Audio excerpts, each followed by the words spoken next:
गोहाना के माहरा गांव में एक महिला की दर्दनाक मौत हो गई। दरअसल मृतक महिला सुनीता अपने पति और भतीजे के साथ खेतों में काम करने गई थी। इस दौरान काम करने के बाद जब सुनीता थक गई तो कच्ची सड़क के किनारे लगे एक पेड़ के नीचे बैठकर आराम करने लगी। इसी दौरान पड़ोस के गांव रबड़ा के गांव का एक शख्स ट्रैक्टर लेकर उसी रास्ते से गुजरा।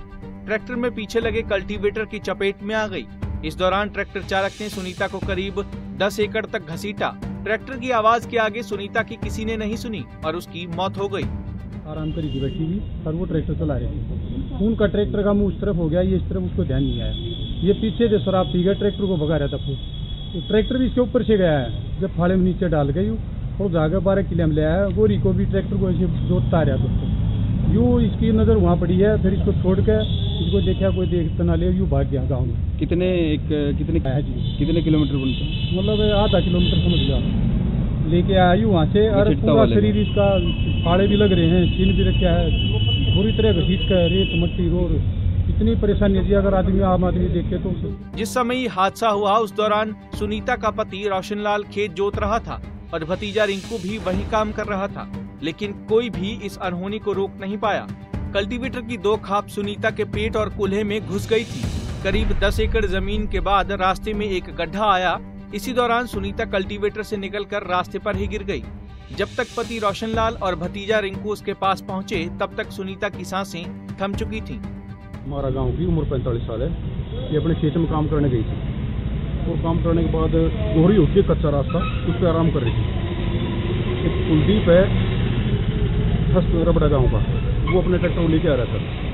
उसने ध्यान नहीं दिया कैसे क्या, वो उसके पीछे कल्टीवेटर जुड़ा हुआ था। कल्टीवेटर के फाड़े जो होते हैं उनमें फंस गए, कल्टीवेटर के अंदर चल गए उसके। और काफ़ी दूर उसने देखा नहीं, काफ़ी कई किले चलने के बाद ये उसमें निकल के गिरी है और उसकी मौत हो गई। लगभग 1 किलोमीटर से ऊपर जाके देखिएगा। 8-10 किले की लंबाई है, करीब आधा किलोमीटर बन जाता है। 12 किले अलग होगा।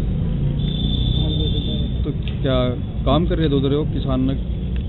हाँ, ये लेडीज अपने हस्बैंड के साथ काम करने के लिए गई थी और काम करके बोरी में बैठ कर कच्चे रास्ते पर बैठ कर आराम कर रही थी। क्या शिकायत दर्ज करी किन मामलों में? ट्रैक्टर चालक के खिलाफ अभियोग अंकित कर रहे हैं, शिकायत मिली है। किसके बहन पे? किसके बहन पे? रिंकू इनका भतीजा, उसके स्टेट में। मामले की सूचना मिलने पर बरोदा थाने से थाना प्रभारी बदन सिंह और खुर्द चौकी प्रभारी राकेश सिंह टीम के साथ मौके पर पहुंचे और घटना का जायजा लेने के बाद शव को कब्जे में लेकर आगे की कार्रवाई में जुट गए। बहरहाल पुलिस ने सुनीता का शव पोस्टमार्टम के लिए नागरिक अस्पताल भेज दिया है और भतीजे रिंकू की शिकायत पर ट्रैक्टर चालक पर केस दर्ज कर लिया है। देखना होगा कि पुलिस आरोपी ट्रैक्टर चालक तक कब तक पहुंच पाती है, मगर यहाँ इस घटना से सबक लेने की जरूरत दोनों पक्षों को है। सड़क किनारे बैठकर आराम करना भी खतरे से खाली नहीं है और अगर ट्रैक्टर चालक आराम से ट्रैक्टर लेकर गुजरता तो शायद सुनीता खुद रास्ते से हट सकती थी। गोहाना से सुनील जिंदल, पंजाब केसरी टीवी। हमसे जुड़े रहने के लिए हमारे YouTube चैनल को सब्सक्राइब करें और नई वीडियो की नोटिफिकेशन के लिए बेल आइकॉन को दबाएं। अगर आप ये वीडियो Facebook पर देख रहे हैं तो लाइक जरूर करें और ज्यादा से ज्यादा शेयर करें। धन्यवाद।